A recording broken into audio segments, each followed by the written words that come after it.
Besem Haab Wehaben Werwa Hakodes Elohe Echad. Dalam nama Bapa, Putra dan Roh Kudus, Tuhan yang Esa. Bapa di sorga, Tuhan kami Khalik langit dan bumi, Bapa kekekalan, Tuhan yang kami kenal, di dalam nama Yesus Kristus, junjungan ilahi kami yang agung, kami memuji dan mengucap syukur kepadamu atas segala kasih, karunia, anugerah, limpah rahmat dan berkat, atas segala perkenanan Tuhan, sehingga memperkenankan kami untuk datang ke hadirat-Mu yang kudus, menyapa Engkau ya Aba ya Bapa. Ini semua semata-mata hanya karena karya Kristus Yesus yang sudah berlaku atas kehidupan kami. Karenanya kami ingin datang ke hadirat-Mu, menyerahkan seluruh kehidupan kami, karena kami tahu di dalam Engkau kami akan terpelihara dengan sempurna. Karena itu berkata-kata dan bersabdalah kepada kami. Biarlah kami meneduhkan hati kami, menundukkan pikiran kami kepada otoritas kedaulatan firman-Mu. Karena firman-Mu itulah yang mengandung segenap kebenaran dan janji-Mu yang akan Kau berikan bagi kami untuk menjadi milik kami. Karena Roh-Mu itu sendiri yang akan mengerjakannya di tengah-tengah pewartaan ini. Terima kasih Bapa, dalam nama Yesus kami berdoa. Amin. Silakan duduk.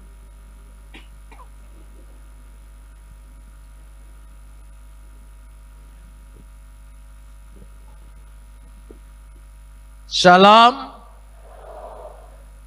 Malam ini kita akan bersama-sama membaca firman Tuhan yang terambil dari kitab Roma, pasal yang keempat. Roma pasal 4 ayat 18 sampai ayat 25. Kitab Roma pasal 4 ayat 18 sampai ayat 25.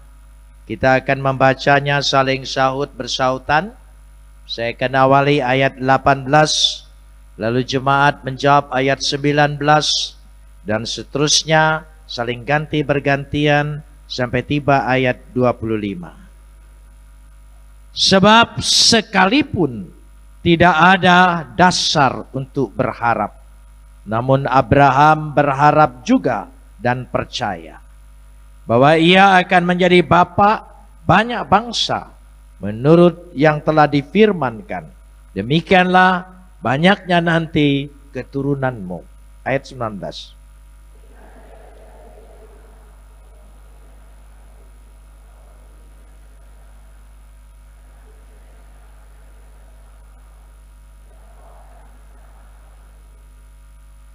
Tetapi terhadap janji Tuhan ia tidak bimbang karena ketidakpercayaan, malah ia diperkuat di dalam imannya dan ia memuliakan Tuhan.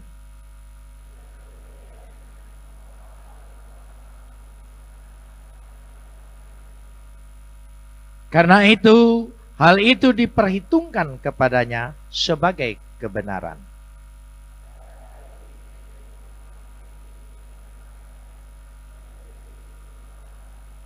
Tetapi ditulis juga untuk kita, sebab kepada kita pun Tuhan memperhitungkannya, karena kita percaya kepada Dia yang telah membangkitkan Yesus Tuhan kita dari antara orang mati.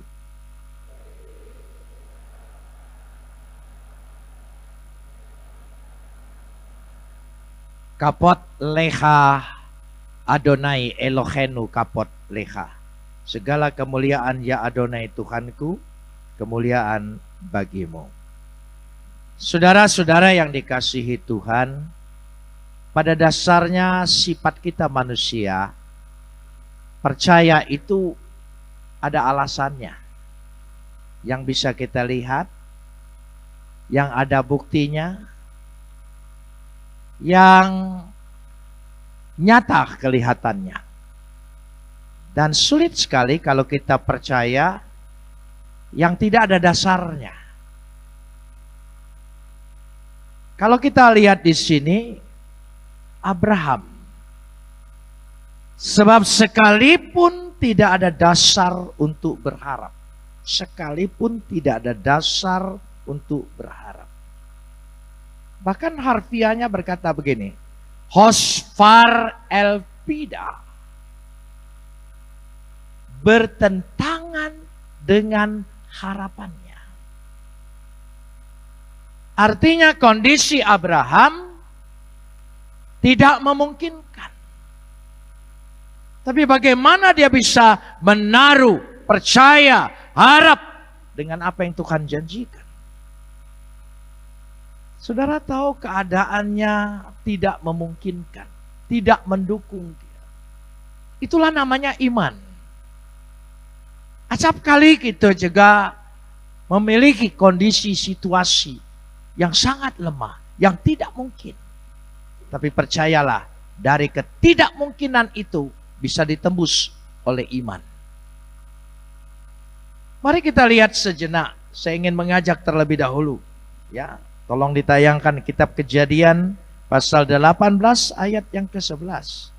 Kejadian pasal ke-18 ayat yang ke-11.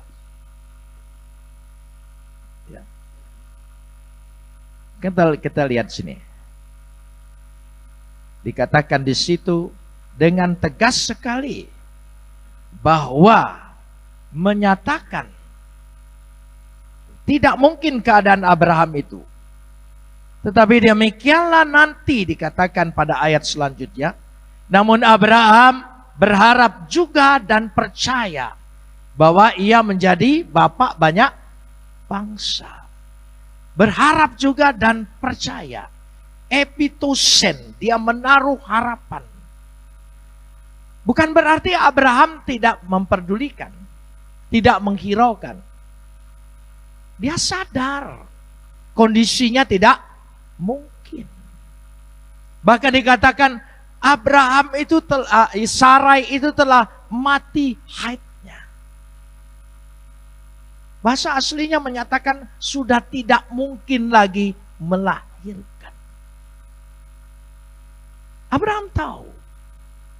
Tapi Abraham tidak terpaku dengan keterbatasannya. Sekali lagi, Abraham tidak terpaku dan terpenjara dengan batasannya. Dia melakukan sesuatu yang luar biasa. Itulah yang kalau kita lihat dikatakan di sini, bagaimana rasanya? Ya. Kita lihat dulu Kejadian 15 ayat yang kelima.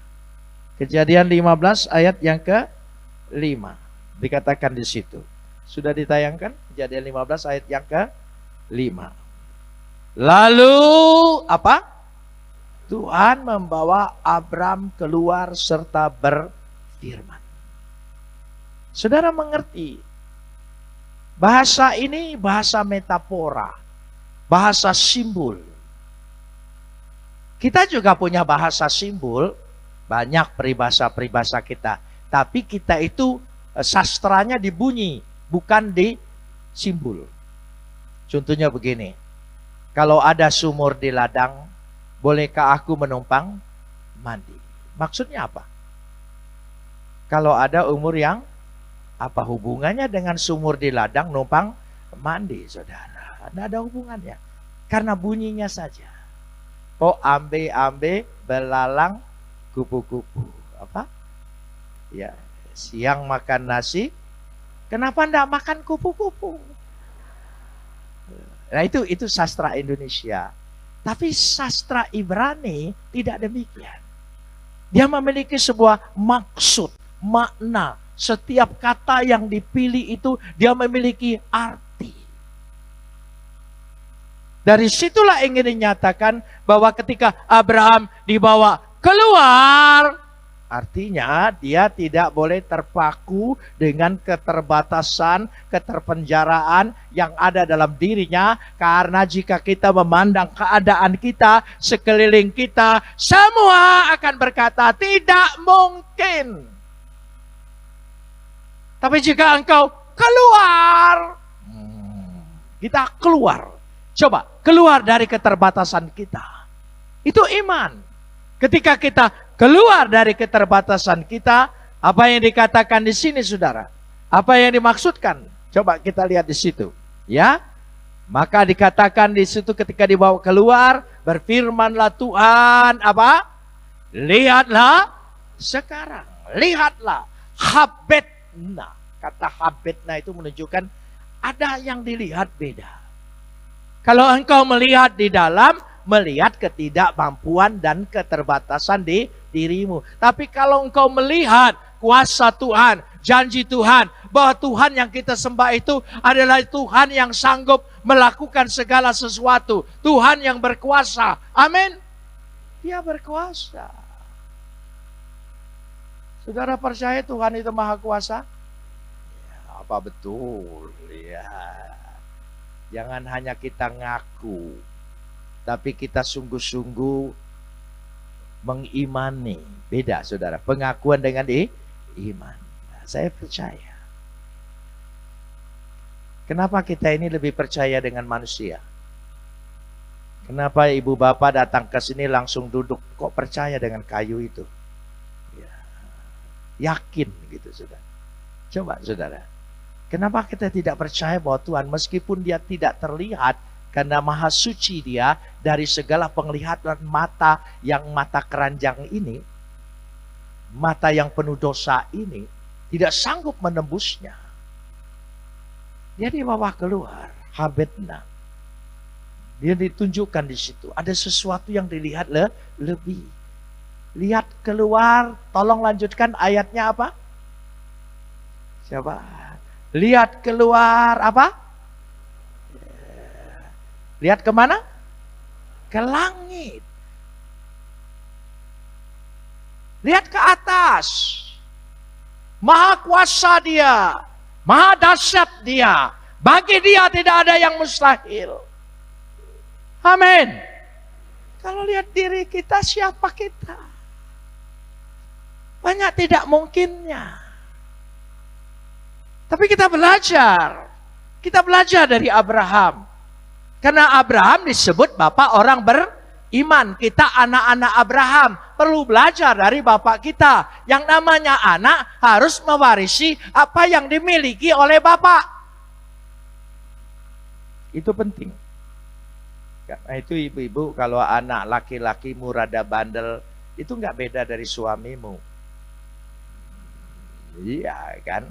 Kalau bapak-bapak lihat anak perempuan agak kikir, pelit, cemekean, ya, itu nggak beda dari ibunya. Itu aja, saudara ya. Jadi dia mewarisi. Nah, kalau kita percaya kita ini betul bahwa Abraham itu bapak orang beriman, dia memiliki iman yang besar, berarti kita harus mewarisi imannya, percaya seperti dia, bersikap seperti dia. Itu Abraham. Ketika dia memandang ke langit, apa yang dilihatnya? Apa? Bintang. Kalau lihat di sini, buntang. Saudara. Itu beda. Kalau lihat ke atas, bintang. Itu penting. Berarti melihat sesuatu maha kuasa yang tidak terbatas. Kita seringkali terpaku dengan keterbatasan kita. Itu gunanya iman, menembus segala sesuatunya. Kita lanjutkan sekarang ini ayat yang ke-19. Ayat 19. Ya, bacaan kita tadi. Imannya, tolong sambung, ya, tidak menjadi lemah. Walaupun, tolong sambung, ia mengetahui, katenosen.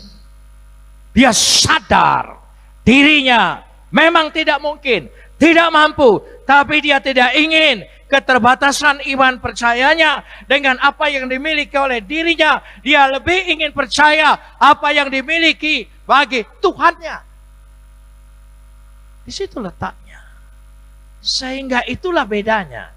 Bukan Abraham pura-pura tidak tahu. Tahu. Kita punya masalah, kita punya persoalan. Tapi percayakan kepada Tuhan. Sehingga imannya tidak menjadi lemah walaupun ia mengetahui bahwa, tolong sambung, tubuhnya sudah mati. Kondisinya jelas. Dia sadar, maka ini ditulis. Karena usianya telah kira-kira 100 tahun. Dan rahim Sarah telah tertutup. Sudah lewat dari opa. Ya. Kalau sudah lewat dari 100 tahun, sudah di atasnya. Sudah opung dia. Saudara ya. Sudah mencapai. Ya, kalau sudah opung itu sudah pada tingkat yang tinggi. Bahasa Ibrani kunonya Hamaraon, Hasangapon, Hagabeon ya. Ya sudah mencapai ke sana. Ya, sudah capai ke sana. 100 tahun. Katenosin, dia menyadarinya. Tapi Abraham tidak menghiraukannya. Ya. Kenapa? Dia tidak berbantah-bantah. Kita ini sering berbantah begini. Ya. Tidak mungkin. Tidak mungkin. Dia tidak. Dia menghentikan perbantahan dengan kemampuannya. Dia lebih baik percaya dengan apa yang dijanjikan oleh Tuhan. Kita tidak. Kita terus menerus berbantah dengan diri kita. Kita berbantah dengan Tuhan.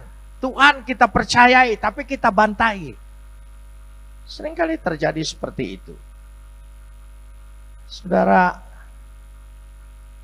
firman Tuhan itu kalau kita imani sungguh berkuasa. Amin. Ya, apa yang dijanjikan Tuhan itu. Saya dari orang yang tidak percaya. Percaya hanya baca Alkitab. Hanya baca Alkitab. Saya percayanya itu bukan yang hebat-hebat, yang sederhana, karena baca Alkitab. Kalau yang lain karena mimpi ketemu Yesus, segala sesuatu, saya enggak. Saya biasa saja karena baca Alkitab. Karena dari dulu saya memang tukang baca kitab suci saya. Ya, saya baca dan saya baca. Ketika saya baca Yohanes 1 pasal 1 ayat 1, terbuka hati saya, terbuka pikiran saya, mengerti saya. Siapa yang membuka? Firman. Karena setiap firman itu disertai oleh pekerjaan Roh Kudus. Dia membuka. Saudara, saya ingin kasih contoh lagi. Ada dokter hewan bertobat. Gara-gara baca Injil Lukas, Yesus naik keledai. Dia bertobat karena baca itu. Saya baca juga. Biasa aja Yesus naik keledai. Kok bisa mengubah hidupnya? Dia dokter hewan. Dia tahu betul sifat keledai. Itu kalau keledai yang belum pernah dinaiki orang, maka dia akan berontak. Orang itu akan dilemparkannya.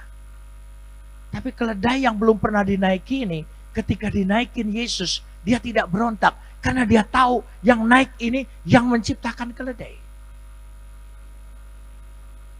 Keledai yang goblok saja, tahu penciptanya, masa saya dokter keledai? Nah, di situ dia bertobat. Dia di situ bertobat. Itu firman Tuhan.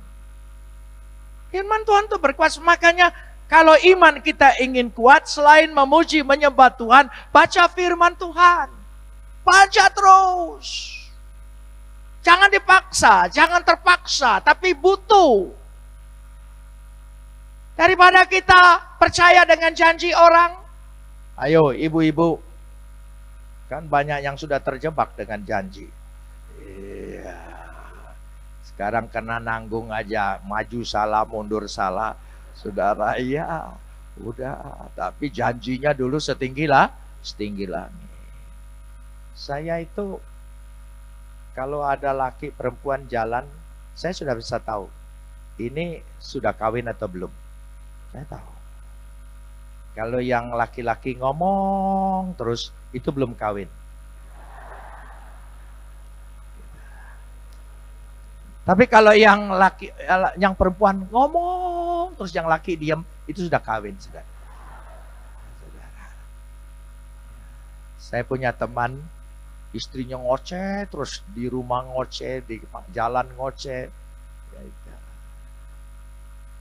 tapi kalau saya bukan menyombongkan diri, ya. Kami sama-sama ngomong masalahnya. Gitu. Karena sana pendeta, sini pendeta, gitu. Ya, namanya suami istri. Ya, akhirnya kita juga percaya, kita jalanin. Ya. Padahal, ya makanya anak-anak muda yang belum menikah, jangan mau karena janji doang. Harus ada bukti. Kalau ada laki-laki berkata, maukah engkau menikah saya dari nol? Jangan mau. Bilang, pergi dia ke pom bensin.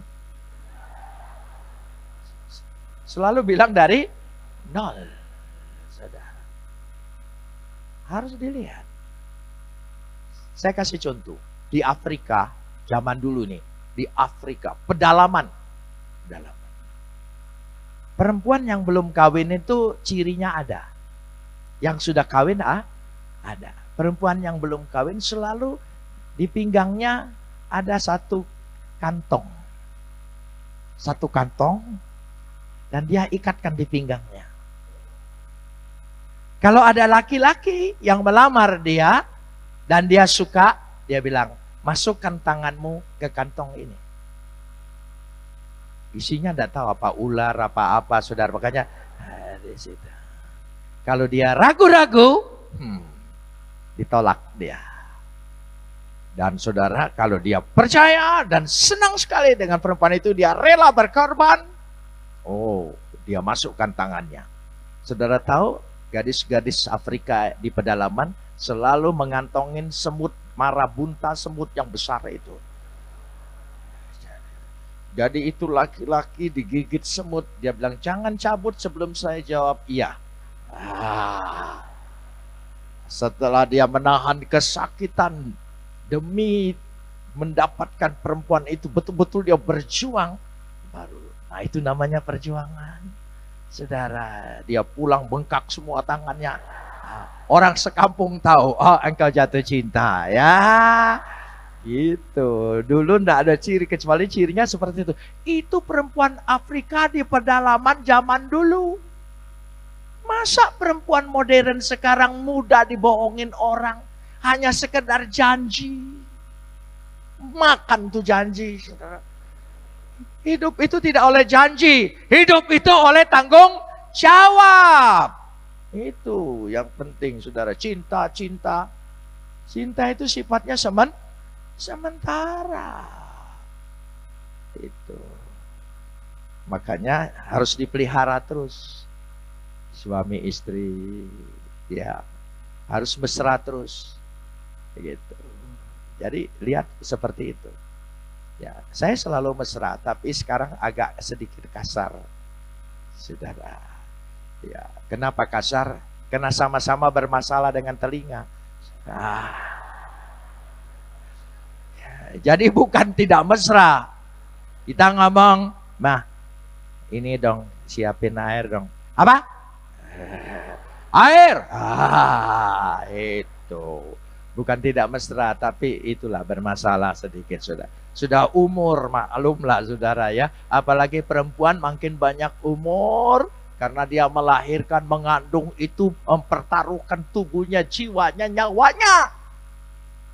Maka hormatilah ibu bapakmu. Hormatilah apa? Ibu bapakmu. Firman Tuhan yang asli itu hormatilah apa? Ibu dan bapakmu. Tidak bilang hormati bapak dan ibumu. Ibumu dulu. Baru bapakmu. Sebab yang ngandungmu itu bukan bapakmu. Yang menderita 9 bulan 10 hari bukan bapakmu. Bapak bawa beras sekantong sebulan sekali, pulang ke rumah, sampai di rumah, capek aku. Ibu 9 bulan 10 hari tidak pernah bisa bilang capek, taruh dulu. Kita tidak bisa. Tidak bisa. Lebih 24 jam. Setiap gerakan. Berapa saraf yang putus begitu ya.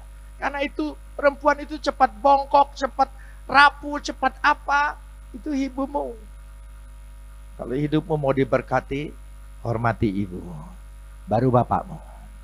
Gitu. Nah, bapak belakangan aja saudara. Saya bapak, saya tahu ya. Saya masih ingat anak saya yang pertama lagi kecil. Kita harus kompak.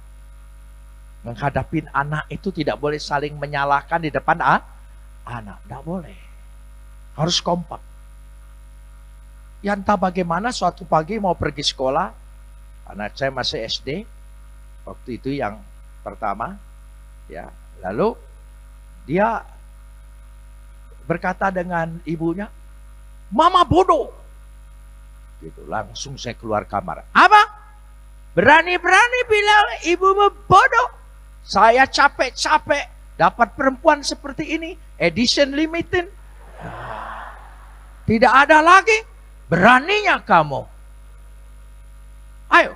Tuh, diam dia. Dididik dari situ. Sejak itu dia hormat. Baru kita ke kamar berdua. Baru saya bilang, memang kamu bodoh sih.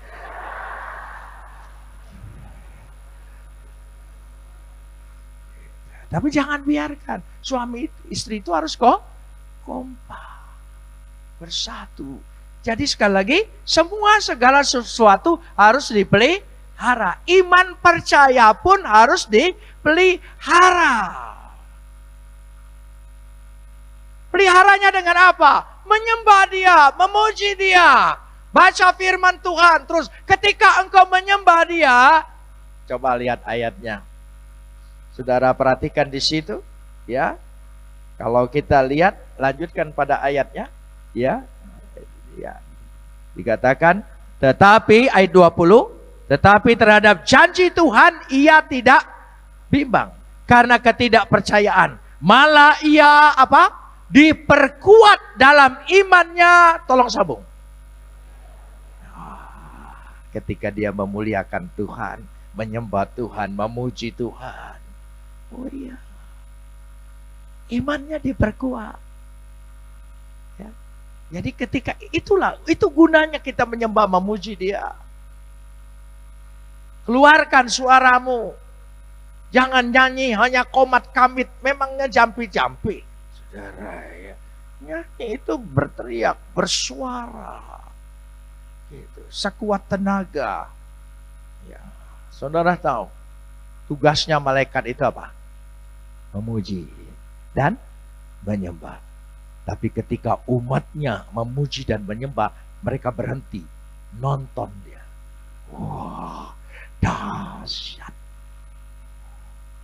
makhluk Tuhan ini. Kami memuji dan menyembah memang tugas kami. Tapi manusia, tapi dia mau merelakan diri memuji menyembah. Mari kita buat pujian kita di dalam ibadah, di mana saja di gereja. Kita bersuara sungguh-sungguh puji dia. Amin. Puji dia sampai malaikat bengong. Luar biasa GMI Eprata. Oh, amin saudara. Begitu. Dia berhenti sejenak. Dari situ. Ini kalau tidak terdengar puji, malaikat bilang, itu orang apa ya katanya ya. Itu dia semedi atau berdoa saudara. Yo aja ya. Dari situlah. Lalu kita lanjutkan sekarang ini. Dikatakan dengan jelas sekali ayat 21 tadi. Ya, dengan penuh keyakinan.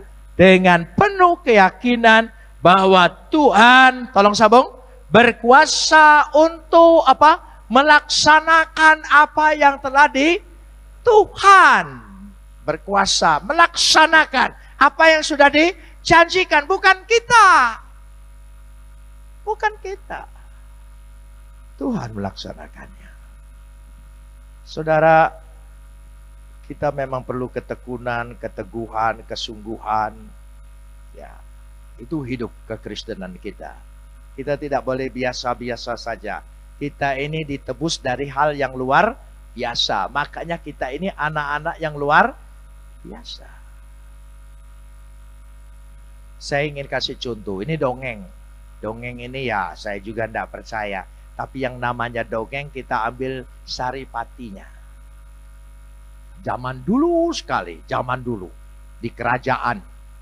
Ya, bukan di sini. Kerajaan di mana itu saya tidak tahu, saudara. Karena itu namanya juga dongeng, saudara ya.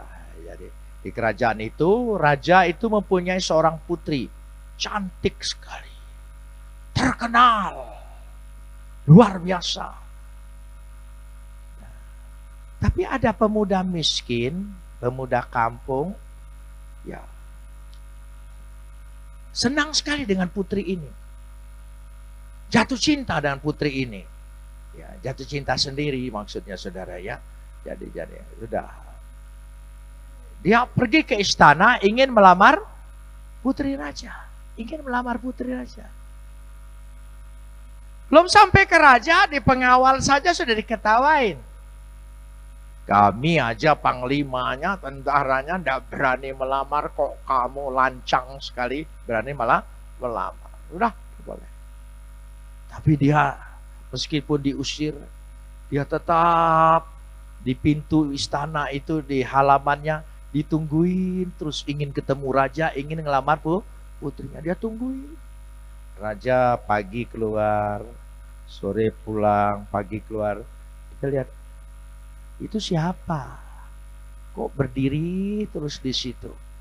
Pengawalnya cerita itu ada pemuda rada miring gitu ya, mau melamar putri raja. Semua ketawa dan raja juga ketawa, saudara. Tapi berbulan-bulan dia berdiri terus di situ. Berbulan-bulan. Raja sampai jengkel juga. Coba panggil dia. Kamu itu maunya apa? Saya mau melamar putri raja, jadi mantu raja. Lalu rajanya ngomong begini, hah? Kalau begitu, ya, saya minta ya maharnya mutiara sebesar telur ayam yang ada di laut. Ambilin. Gitu. Ya sudah, yang tidak mungkin. Jadi dia pergi ke pantai, ambil gayung, dia gayungin airnya terus, saudara. Kenapa? Mau ngosongin laut.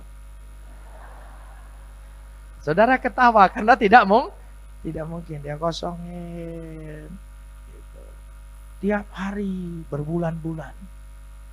Setan laut lihat. Orang ini ngapain gitu ya. Gitu.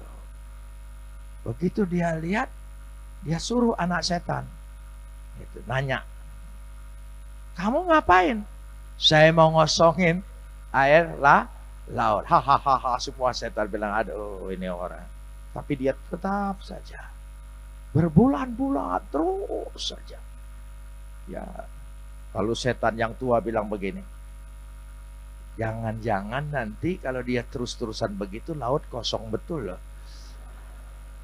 Lebih baik kita tanya, maunya apa?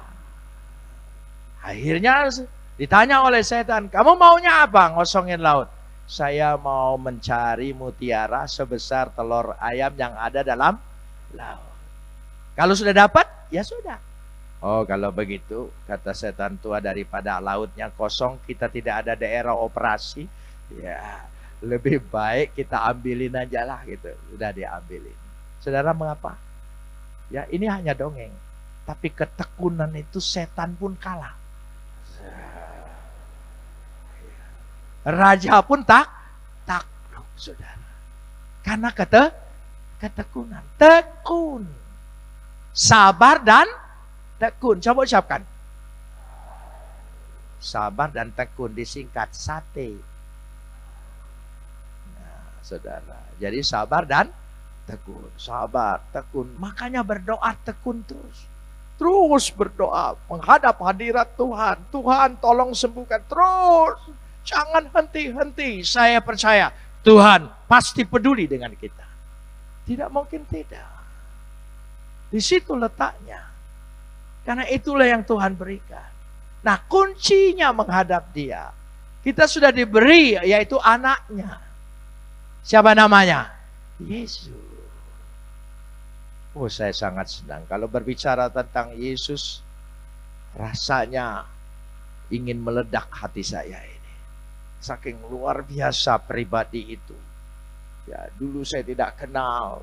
Sekarang saya kenal, saya tahu Dia menyelamatkan saya, Dia menolong saya, menopang saya, mendampingi saya. Dahsyat. Saudara, dongeng lagi. Ya, malam ini malam dongeng. Ya, saudara, ya. Di Tiongkok sana, Tiongkok. Di Tiongkok kuno lagi, ya, saudara. Ya. Ada petani di satu kampung sangat baik. Baik sekali. Suka nolong orang. Suami istri tidak punya anak. Ya, hidupnya nolong orang. Dia miskin, tapi suka nolong. Saudara, miskin tapi suka nolong. Saudara, jadi jangan saudara suka memberi, nunggu kaya. Lagi miskin harus suka memberi. Jangan takut memberi, karena sudah miskin.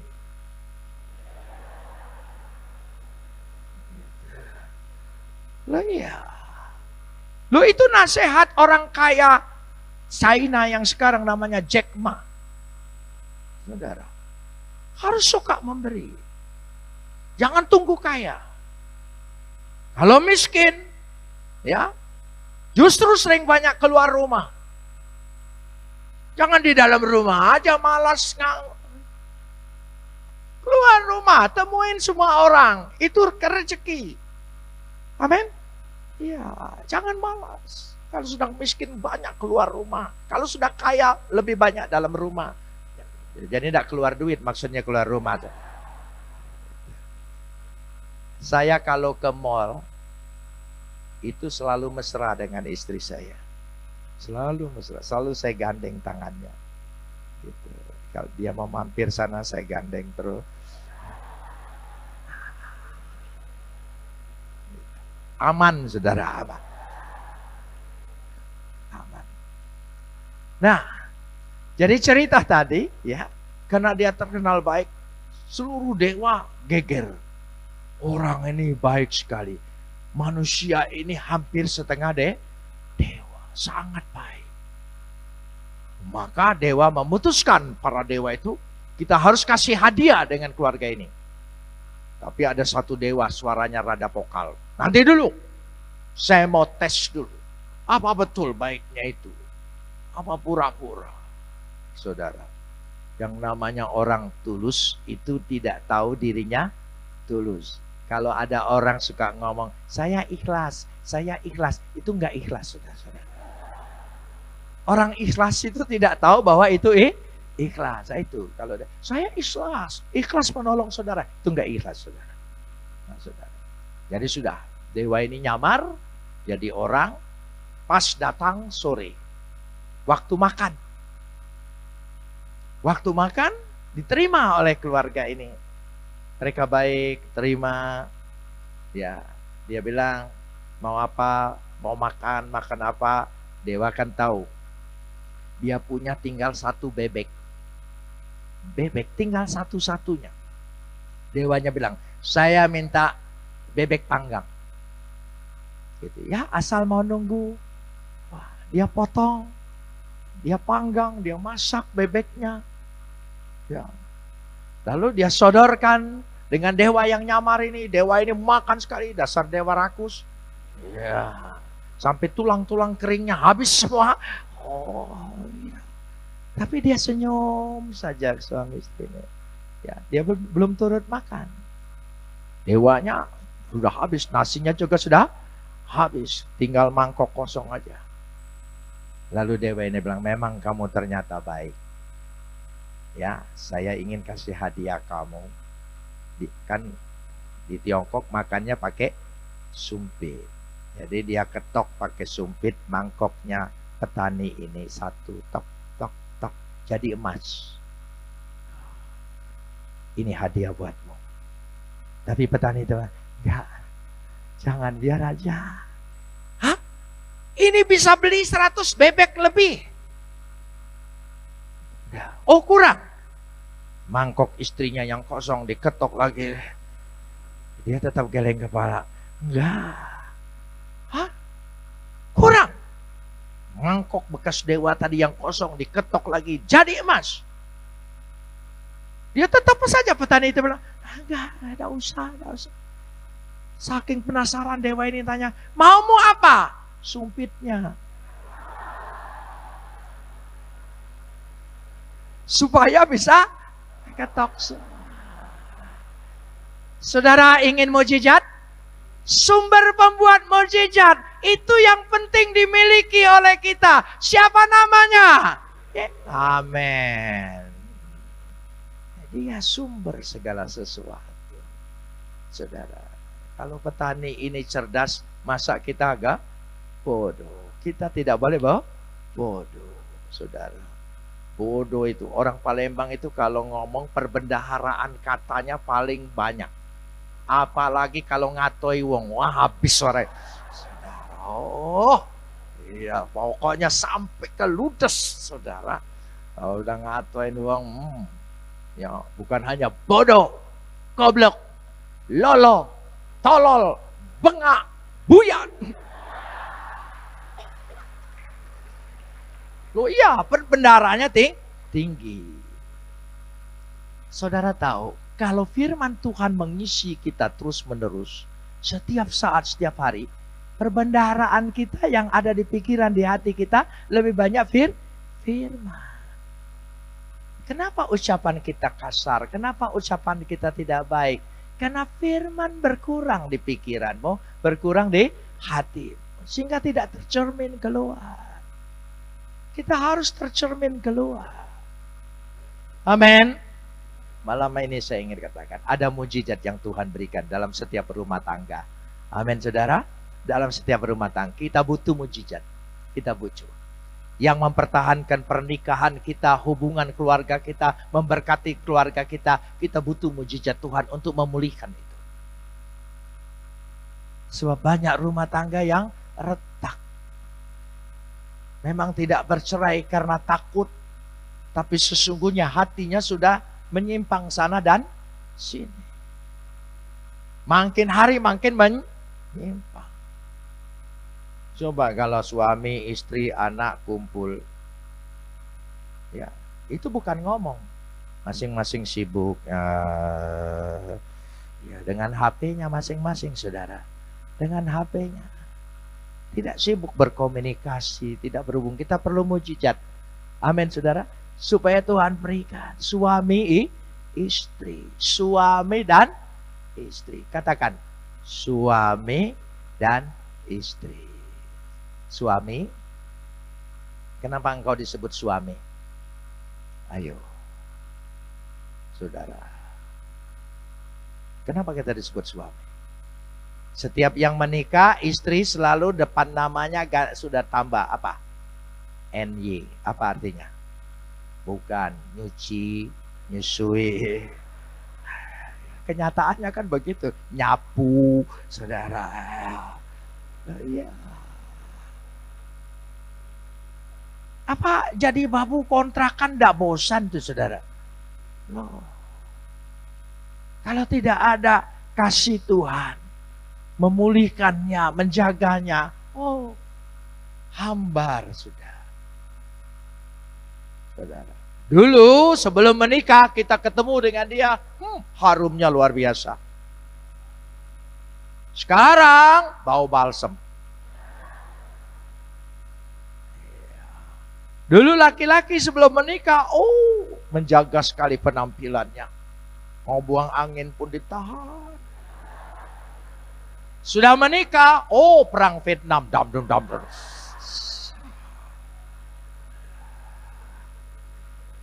Itu realita. Makanya saya kalau orang menikah memberkati di gereja, ya memberkati. Saya baru saja Februari yang lalu emeritus dari Bishop GKA, ya, dari Ketua STT Apostolos setelah 16 tahun. Ya. Nah, saudara, ya, saya kalau memberkati orang menikah, ya, selesai memberkati, Saya selalu bilang, tidak selamat bahagia. Tidak pernah saya ucapkan. Selamat menempuh hidup baru bahagia, enggak. Selamat memasuki hidup yang sebenarnya. Selamat memasuki medan pertempuran. Itulah hidup. Itu realita hidup. Kenyataannya. Saudara, saya kasih contoh, ini kesaksian. 2 tahun yang lalu, ya kalau saya tidak lupa, salah satu anggota jemaat saya ingin sekali saya menyengguk ibunya. Ibunya sudah masuk ruangan ICU. Pak Pendeta, tolonglah doakan anaknya di gereja kami. Ya, ibu ini. Lalu waktu saya ketemu, akhirnya di situ, ya, ibu itu sudah selang di sana sini, tapi masih bisa komunikasi. Nah, sebelum doa, saya tergerak oleh Tuhan di hati bukan dibisikkan. Ya, kalau orang lain tingkat tinggi dengar suara Tuhan di telinga. Kalau saya masih tingkat rendah di hati. Sebab kalau ada suara di telinga, saya takut itu stadium berapa nanti. Saudara, nah, saya masih di hati saja gitu suara. Tuhan bilang, sebelum doa, suruh beri pengakuan. Baru saya, Ibu, adakah yang belum selesai di hatimu sebelum saya doa? Maukah ibu mengampuni? Langsung dia marah. Pak Pendeta, tahu apa Pak Pendeta? Sakitnya rasanya hati ini. Rada-rada dangdut dia, saudara ya. Si kurang ajar itu tidak bertanggung jawab. Anak masih kecil sudah ditinggalkan, sekarang sudah besar-besar. Rupanya suaminya tinggalkan dia. Dia sakit hati sekali. Saya mau nasihatin apa orang begini, ayo saudara. Sabar, makin marah dia, saudara.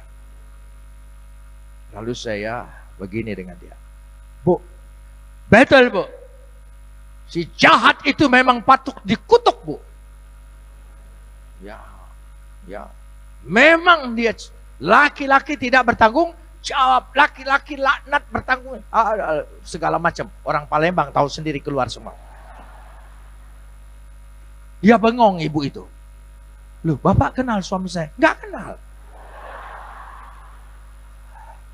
Loh, Bapak kok marah-marah? Kan saya nyambung omongan ibu.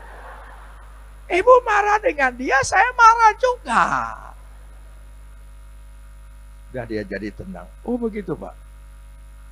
Nah sekarang kita marah-marah, apa dia dengar? Kita sakit hati, apa dia merasakan? Dia enak-enak Bu dengan si pelakor itu. Kita di sini berdua merasakan sakit hati. Tambah sakit tubuh, sakit hati, sakit segalanya. Baru ibu itu diam, iya juga ya Pak Pendeta. Lah begitu saya harus mengampuni. Ampuni itu. Kalau ibu mengampuni, saya pasti mengampuni. Orang saya nggak kenal kok. Gitu. Oh ya, Pak Pendeta, lega hatiku ini katanya. Gitu. Sudah lega dia hatinya. Lalu saya doakan. Seminggu kemudian ketemu hari Minggu, anaknya bilang, Mama sudah keluar dari ICU. Seminggu lagi Mama sudah di rumah. Seminggu lagi sama mamanya dia datang. Benar kata Pak Pendeta, tidak ada gunanya memelihara sakit hati. Tapi selama ini tidak ada yang kasih tahu saya. Tapi Pak Pendeta, dia sudah opung namanya. Dia selesai saya khotbah, dia pegang pipi saya. Sedap kali khotbah kau ini.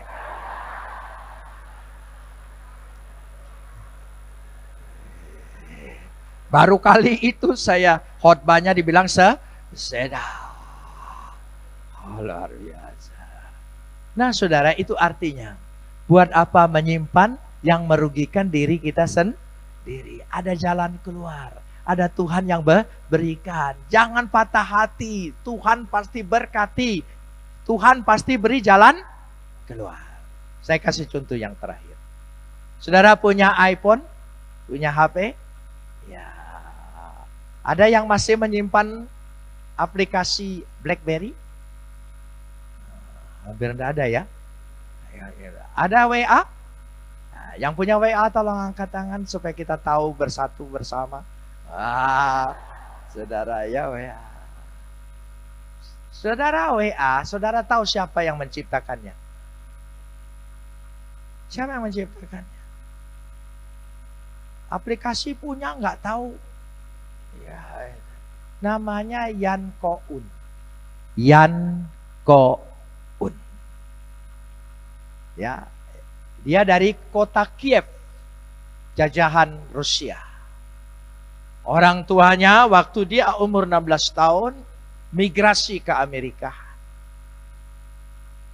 untuk merubah hidup baru. Tapi sampai di Amerika ternyata tidak seperti impian. Dia harus berjuang. Dia pernah menjadi gelandangan. Dia pernah menjadi segala sesuatu. Dia sempat masuk universitas, tapi keluar lagi karena tidak sanggup membiayai. Dia harus bekerja. Saudara.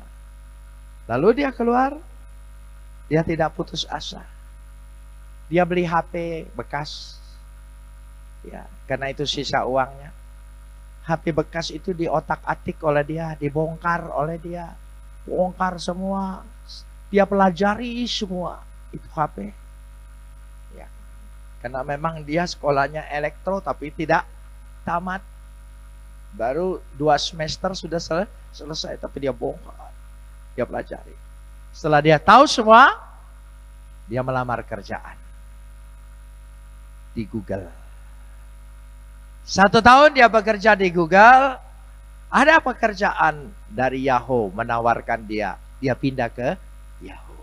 Yahoo gajinya lebih besar lagi. Ya sudah. Jadi jangan putus asa, saudara. Selalu ada jalan. Di Yahoo 10 tahun. Sudah mapan. Ada tawaran di Facebook. Ya. Tapi tawaran Facebook ada syarat. Semua yang melamar tidak boleh terikat kerja dengan yang lain.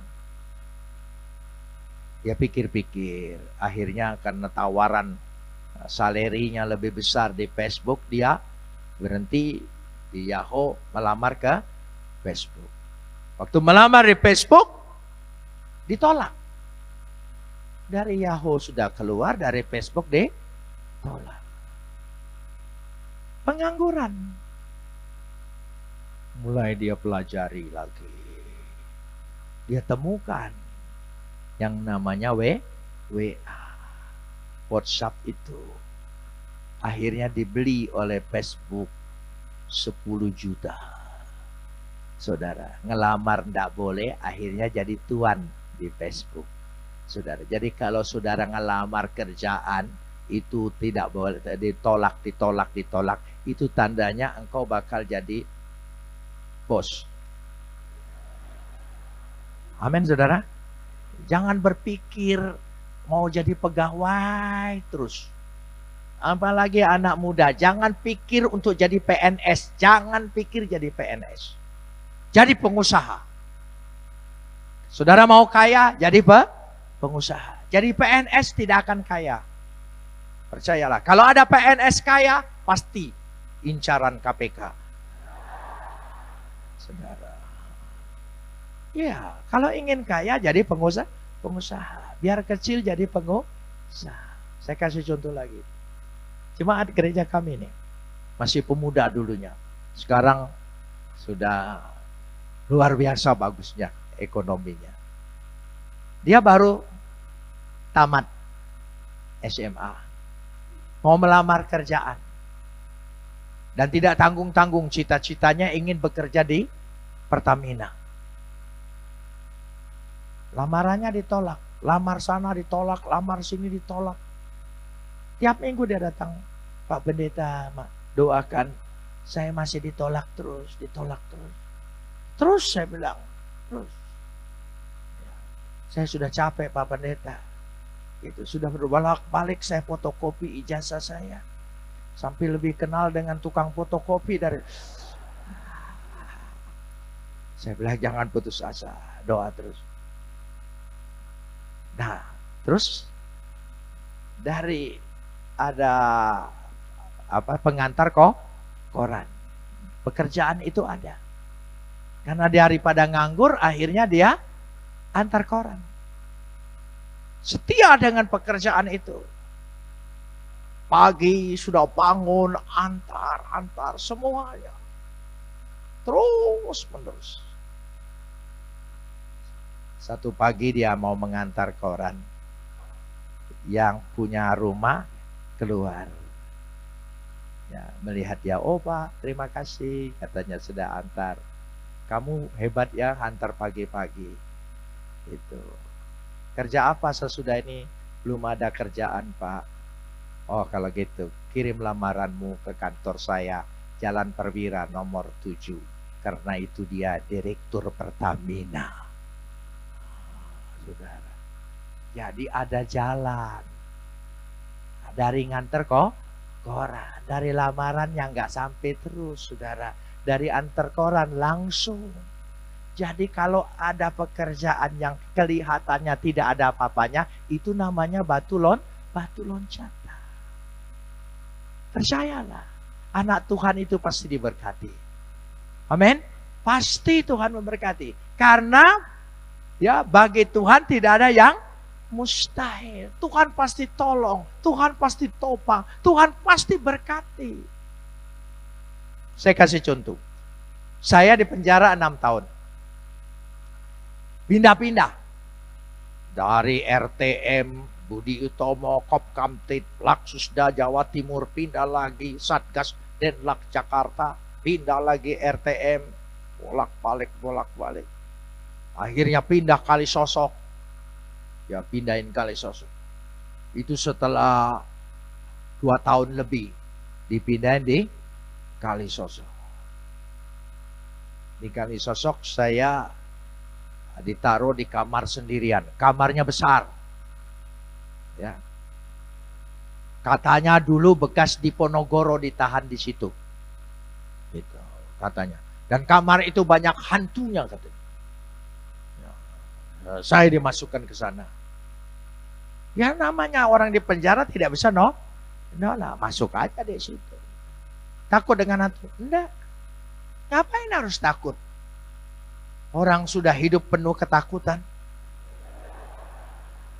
Apalagi yang ditakuti.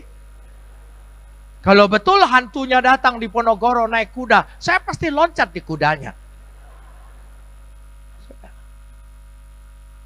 Tapi saya senang di kamar sendirian, bisa berdoa, malam doa terus. Saya doa. Saya dengar dari pegawai LP Kalisosok, Bapak kepala penjaranya, namanya Pak Suwito, waktu itu Suwito. Istrinya sakit. Sakit. Jadi saya doakan, tolonglah Tuhan Pak Suwito, karena sendirian di kamar, daripada dengar suara lain, lebih baik dengar suara sendiri.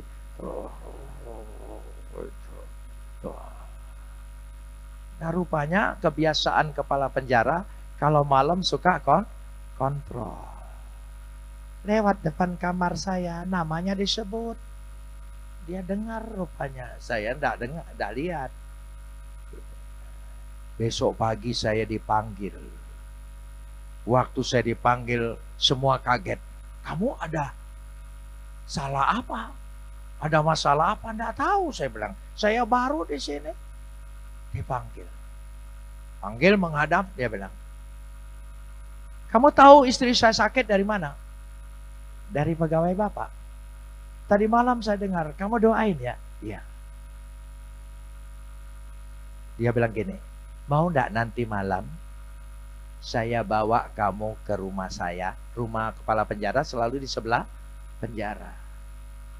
Jadi terus saya supaya tidak ketahuan, kamu berpakaian pegawai gitu ya, nanti staf saya siapin.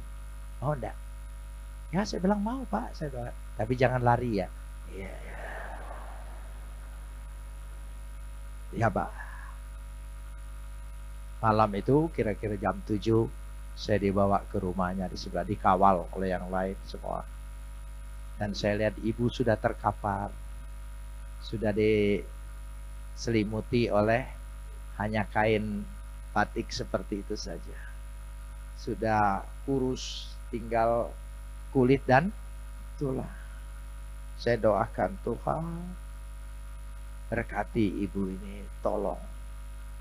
Dan ketika saya sedang berdoa itu, ya, tangan saya dipegangin oleh ibu ini. Dia terus gitu, Tuhan tolong berkati. Sudah kembali lagi ke kamar penjara. Sudah. Terus kepala penjara bilang, doain terus ibu ya. Saya doain. Ya. Kira-kira 5 hari sesudah itu, kepala penjara panggil saya lagi. Ibu ada kemajuan, mulai bergerak. Ya, mulai bisa. Dilaporkan terus saya. Ibu bisa ke WC sendiri. Ibu bisa jalan. Terus sampai 1 bulan. Ibu sudah seperti biasa. Tuhan sembuhkan. Kepala penjara bilang, kamu mau minta apa? Yang penting jangan minta bebas. Silakan.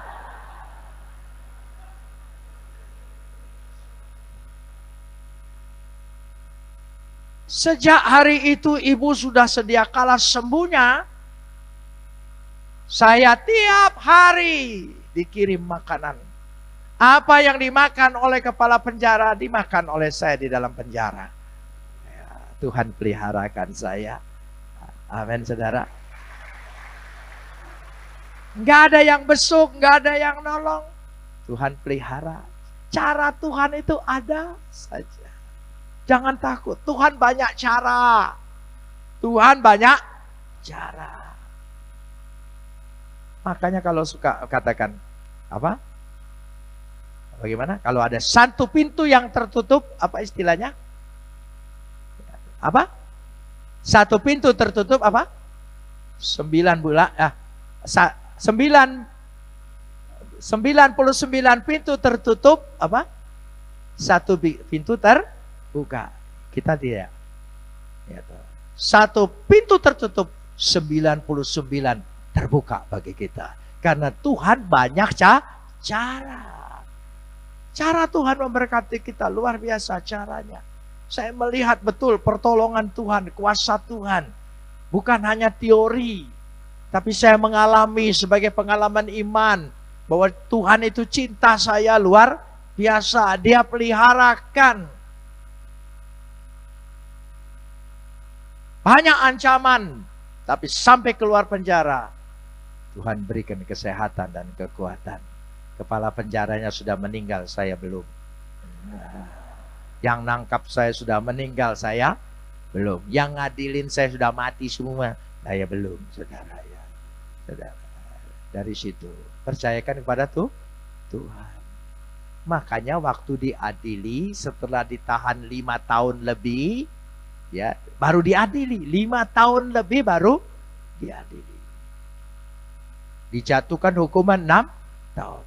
Waktu sidang saya diminta supaya siapkan pembela.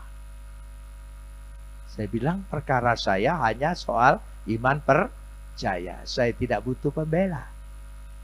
Saya katakan Yesus pembela saya. Bapak hakim nasihatin saya, saudara terdakwa, saudara ini dituntut hukuman mati. Ya menurut hukum harus didampingin oleh pembela. Saya bilang, Pak, saya sudah ada pembelanya, Yesus. Itu lihat di kursi pembela. Itu pembela saya ada di situ. Saudara terdakwa, cari pembela itu yang bisa dilihat. Lalu saya jawab, Bapak Hakim, kalau Bapak beriman sama seperti saya, bisa melihat. Bisa melihat. Akhirnya diizinkan. Baiklah. Jadi ketika terakhir saudara mau menyampaikan pembelaan, ya. Apa pembela saudara juga mau menyampaikan pembelaan? Saya bilang, Pak, pembela saya bukan hanya membela saya. Dia memegang nyawa dan hati Bapak Hakim dan Jaksa. Jaksanya selesai sidang datang ke saya. Ternyata dia anak Tuhan. Dia bilang gini, saya hanya melaksanakan tugas. Jangan doain saya. Iya. Dia sanggup membela, dia berkuasa. Ya, amin. Dia mengimani. Serahkan dengan Tuhan. Penuh kalau serahkan. Jangan setengah-setengah. Kita itu serahkannya tuh begini. Kita serahkan, Tuhan mau pegang, kita pegangin terus. Itu bukan serahkan. Itu orang bimbang. Orang tidak percaya. Saudara percaya apa yang dikatakan firman Tuhan? Ya dan amin. Ini sabda Tuhan. Semua yang dikisahkan di sini adalah perjalanan iman anak-anak Tuhan. Ya, hamba-hamba Tuhan. Dikisahkan kembali supaya kita meneladani, percaya sama seperti mereka. Amin.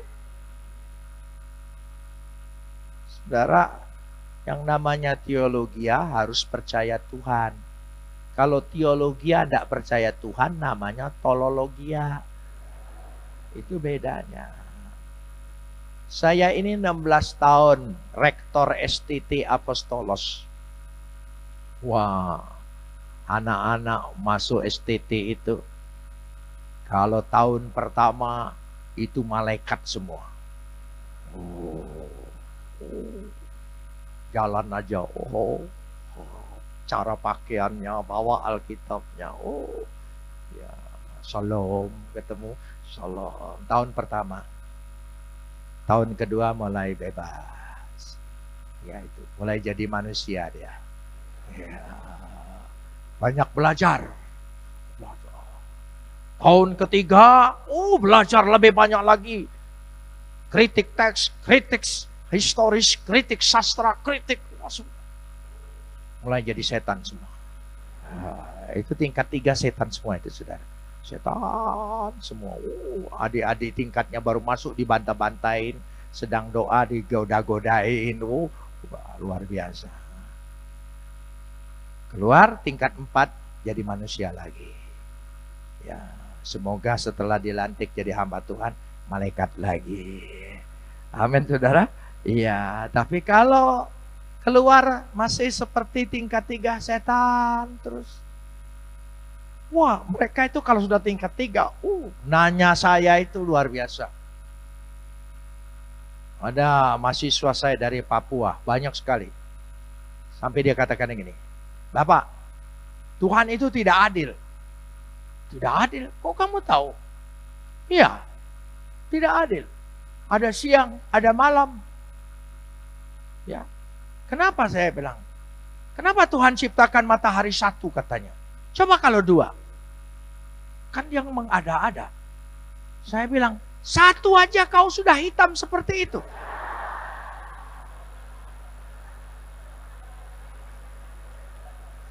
Apalagi, wah kau ini.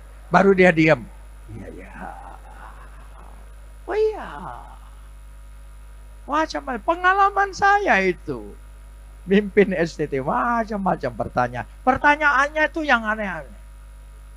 Yesus memberikan makan 5.000. Saudara tahu mahasiswa STT pernah mengalami proses tidak percaya dengan mujizat Tuhan. Tidak percaya.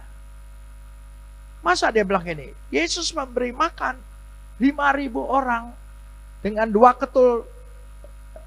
ketul roti dengan seekor ikan. Kenapa katanya rotinya cukup?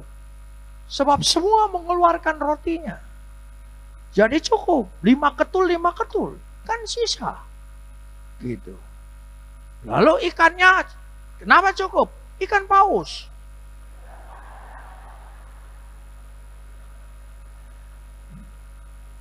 Dia menentang mujizat tapi buat mujizat. Baru saya katakan, kamu ini buat mujizat. Kenapa Pak Pendeta? Ada 2 ekor ikan paus bisa dibawa oleh anak kecil. Oh, dahsyat, mujizat luar biasa. Baru dia diam. Ada lagi. Bapak, waktu Tuhan Musa membelah laut, itu lautnya sedang surut. Sebatas lutut. Jadi dia bisa jalan. Oh, kamu buat mujizat baru. Tentara Fir'aun berkuda bisa tenggelam dengan air sebatas lutut. Itu mujizat, saya percaya. Itu mujizat, saudara. Jadi bagaimanapun orang menolak, tidak percaya Tuhan, tidak percaya firman, nggak akan bertahan. Firman tetap utuh. Ya, amin saudara. Saya ketika di penjara bertemu dengan orang-orang ateis banyak sekali. Dia tidak percaya Tuhan, anti Tuhan, namanya ateis. Ya, anti Tuhan. Saya bilang, kamu ini apa? Tidak percaya Tuhan? Ya, kami anti Tuhan. Heran saya bilang. Kenapa anti Tuhan? Kan Tuhan tidak ada. Kok tidak ada ya bisa anti? Ini maksudnya. Dia anti dengan yang tidak ada. Kok heran? Kamu bilang Tuhan tidak ada, tapi kamu anti Tuhan. Kok bisa anti yang tidak ada? Orang anti itu harus ada. Kamu harus ngaku dulu adanya Tuhan, baru kamu anti Tuhan. Kami tidak percaya adanya Tuhan, tapi anti Tuhan. Itu tingkat buyan tadi. Saudara. Jadi di situ letaknya. Saudara percaya apa yang dijanjikan Tuhan dalam firman Tuhan. Mulai baca dengan iman percaya. Ada hasilnya. Ya, membaca dalam tidak percaya nggak ada gunanya. Percayalah. Tidak ada hasilnya. Tapi mulai malam hari ini iman. Meskipun tidak ada dasar untuk berharap dan percaya. Tapi Tuhan berikan kekuatan. Abraham tetap percaya dan berharap. Coba ucapkan, percaya dan berharap. Saudara percaya? Pasti punya harapan. Akar bahasa Ibraninya bagus sekali. Batah. Batah. Coba ucapkan, batah. Bukan toko bata, bukan. Batah. Bukan Batak. Batah. Itu saudara. Jadi percaya dan harapan. Orang percaya pasti punya harapan. Amin saudara. Karena itu satu akar. Mari kita datang kepada Tuhan. Kita berdoa dengan menaruh percaya. Apapun masalahmu malam hari ini, percayakan. Meskipun kondisi kita tidak mungkin, jangan lihat kondisimu. Jangan berbantah dengan Tuhan akan kuasanya. Lebih baik engkau bantah kondisimu. Memang betul kondisiku seperti ini, tapi janji Tuhan, Dia sanggup melakukannya. Amin. Karena Dia Tuhan, Dia sanggup melakukannya. Mari kita berdoa.